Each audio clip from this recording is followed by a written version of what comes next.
নমস্কাৰ আস্থা ক্ৰিয়েশ্যনৰ নতুন এটা ভিডিঅ'ৰ মাজলৈ আপোনালোক সকলোকে পোনপ্ৰথমে স্বাগতম জনাইছোঁ। এইবাৰৰ জন্মাষ্টমীৰ দিনটোক লৈ বিভিন্ন ধৰণৰ দুমোজাৰ ইতিমধ্যে সৃষ্টি হৈছে, গতিকে আজিৰ এই ভিডিঅ'টো সেই সন্দৰ্ভত কিছু কথা আপোনালোকলৈ যুগুত কৰিছোঁ। ভিডিঅ'টিৰ আৰম্ভণিতে কৈ দিওঁ, নিতৌ এনেধৰণৰ নতুন নতুন আপডেটসমূহৰ বাবে আমাৰ চেনেলটি যদিহে এতিয়াও ছাবস্ক্ৰাইব কৰি ৰখা নাই তেনেহ'লে প্লিজ চেনেলটি ছাবস্ক্ৰাইব কৰি কাষতে থকা বেল আইকনটো প্ৰেছ কৰি ল'ব। প্ৰকৃতাৰ্থত 16 আগষ্ট নে 14 ছেপ্টেম্বৰ জন্মাষ্টমী, সেই কথাটোলৈ বিভিন্ন লোকৰ মাজত চিন্তাৰ সৃষ্টি হৈছে। অৰ্থাৎ কেতিয়ানো জন্মাষ্টমী পালন কৰিম নাইবা অসমতনো জন্মাষ্টমী কেতিয়া পালন কৰা হ'ব, সেই সন্দৰ্ভত বহুতে দুমোজাৰ সৃষ্টি হৈছে। গতিকে ভিডিঅ'টি স্কিপ নকৰাকৈ শেষলৈকে চাই থাকিব আৰু নিশ্চয়কৈ আজিৰ এই ভিডিঅ'টো আপোনালোকৰ বন্ধুবৰ্গৰ লগত শ্বেয়াৰ কৰিব। ইতিমধ্যে আৰম্ভ হৈছে উৎসৱৰ বতৰ। দেশবাসীয়ে উলহ মালহেৰে পালন কৰিলে ৰাখী বন্ধন আৰু এইবাৰ আহি আছে গণেশ চতুৰ্থী, জন্মাষ্টমী, বিশ্বকৰ্মা পূজা, দুৰ্গা পূজা তথা ৰাসকে ধৰি বহুতো ধৰ্মীয় উৎসৱ। কিন্তু কেতিয়া পালন কৰা হ'ব জন্মাষ্টমী, সেই সন্দৰ্ভত বহু লোক এতিয়াও দুমোজাত আছে। যদিহে আপোনালোকে গুগলত জন্মাষ্টমী কেতিয়া বুলি ছাৰ্চ কৰি চায় তেতিয়া জন্মাষ্টমীৰ তাৰিখ 16 আগষ্ট বুলি দেখুৱাব। কিন্তু অসম চৰকাৰৰ বন্ধৰ তালিকাত জন্মাষ্টমী 14 ছেপ্টেম্বৰ বুলি উল্লেখ আছে।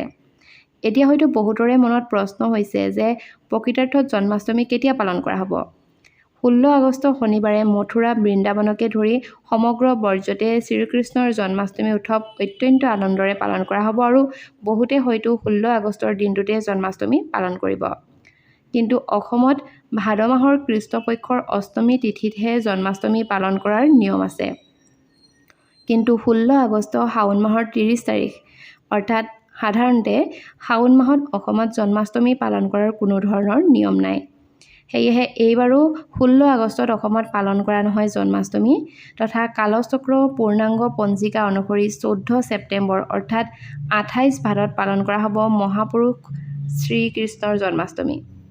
সেয়েহে ৰাজ্য চৰকাৰেও 14 ছেপ্টেম্বৰৰ দিনটোতেই চৰকাৰী বন্ধ ঘোষণা কৰিছে। 2025 চনৰ 15 আগষ্ট তাৰিখে দেশৰ বিভিন্ন প্ৰান্ততে জন্মাষ্টমী উৎসৱ পালন কৰা হ'ব। আনহাতে নিশিত কালৰ সময়ত যিদিনা অষ্টমী তিথিৰ প্ৰাধান্য হয় সেই দিনটোক অগ্ৰাধিকাৰ দিয়া হয়। লগতে 15 আগষ্টত জন্মাষ্টমীৰ ব্ৰত ৰখা হ'ব। অৰ্থাৎ 16 আগষ্টত নিশিতা পূজাৰ সময় হৈছে 12:04 পৰা 12:47 অৰ্থাৎ 2025 চনৰ 16 আগষ্টত বৈষ্ণৱ পন্থাৰ লোকে জন্মাষ্টমী উৎসৱ পালন কৰিব পাৰে।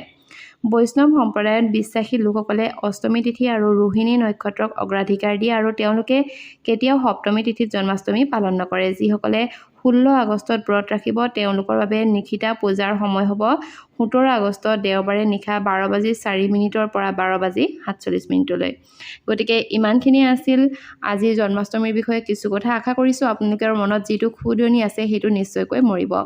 আৰু যদিহে ভিডিঅ'টো চাই ভাল পালে তেনেহ'লে নিশ্চয়কৈ আপোনালোকৰ বন্ধুবৰ্গৰ লগত শ্বেয়াৰ কৰাৰ লগতে আমাৰ চেনেলটি ছাবস্ক্ৰাইব কৰি কাষতে থকা বেল আইকনটো প্ৰেছ কৰি থ'ব। তেনেহ'লে আজিলৈ আহিছোঁ, ধন্যবাদ।